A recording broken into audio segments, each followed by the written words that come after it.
Hey, checking in, just gonna do a really quick recent reads video. I've got a lot to catch up on, so I'm gonna try to make this quick.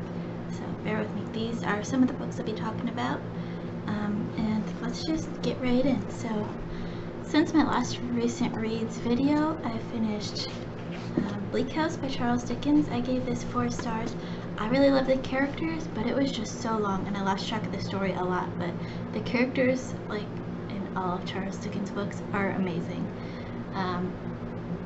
And it gives you a good idea of what Charles Dickens' writing is like if you can stick with the 830, I think, pages. I really enjoyed it. I enjoyed the characters, the scenery, the story once I could keep track of it. It was great. So our next book up that we're going to talk about is Plain Bad Heroines by Emily M. Danforth. And this was actually an ARC copy that I got through Goodreads, but it is now out for sale. It came out towards the end of October. And I gave this book 3.5 stars.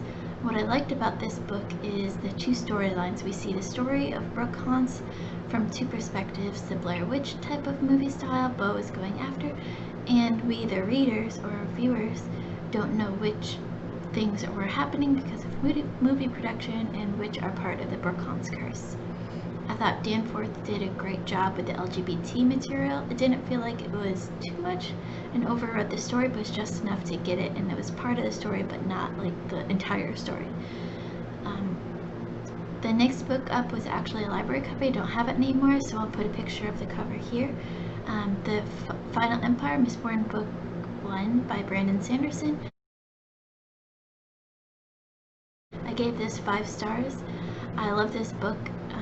I can't wait to read book 2, which I'm actually picking up from the library on Friday.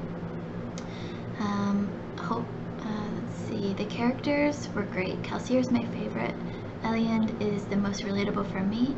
Marsh and Sazid are the most intriguing. I really liked Vin as a narrator because it allowed us to learn the magic system and the world of the Mistborn world and the Final Empire along with her. Instead of just giving us a lot of information dumps, it was part of the story because Vin was learning it all and we were learning it with her. I love this kind of magic system. Speaking of the magic system, I'm new to fantasy really, aside from like Harry Potter and the Magicians and like the Golden Compass trilogy, his Dark Materials trilogy. I haven't really read a lot of fantasy. So this is new to me, and Sanderson writes it so well. We're learning the magic system, like I said, along with Vin, so it's easy to understand, but I really like this different type of magic system where it's not just wand waving, but using the metals as the magic inside you. I really enjoyed that, and I can't wait to read book 2. The next book was a ebook, so that was Atomic Habits, an easy and proven way to build good habits and break bad ones by James Clear. And I gave this 3.5 stars out of 5 stars. For me, I don't read a lot of self-help books, but this one I enjoyed because it was a little different. It's talking about how everything you do is a habit, big or small, and you should be conscious of whether it is a good habit or a bad habit. If it's a good habit, keep doing it. If it's a bad habit, break that and find different good habits to build up to the bigger habits. You start small, like an atom, and you build up to your big goals. And that has really shaped the way I think, and I've been more conscious of everything I do and trying to break my bad habits and build better habits. And then the last book I'll be talking about very quickly again is Betty Zane by Zane Grey. And I gave this book 3 stars, although the more I think about it, I think it's a generous rating, but I'm going to keep it there. So this is one of your typical Western books. It was written and published in 1903. And I think Zane Grey, like one of my subscribers said in my review, Jim Holroyd,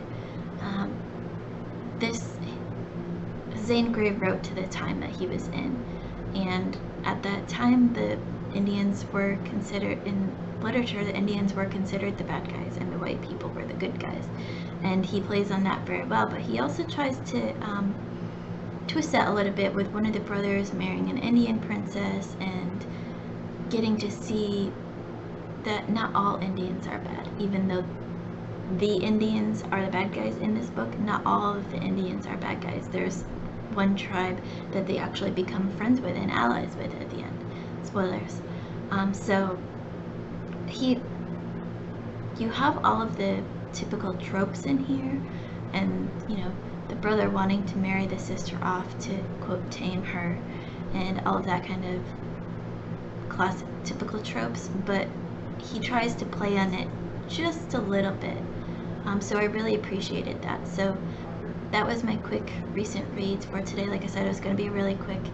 I've got, mainly because I have reviews for all of these already, which I'll link in the description and also above at each one of them. But if you've read any of these books, let me know what you thought. And don't forget to like, comment, subscribe. If you've already subscribed, thank you so much. I love you to pieces. But don't forget to hit that notification bell so you see all of our videos posted when we post them. And that's it for now, and we'll check in with y'all again soon. Keep reading, my friends. Bye.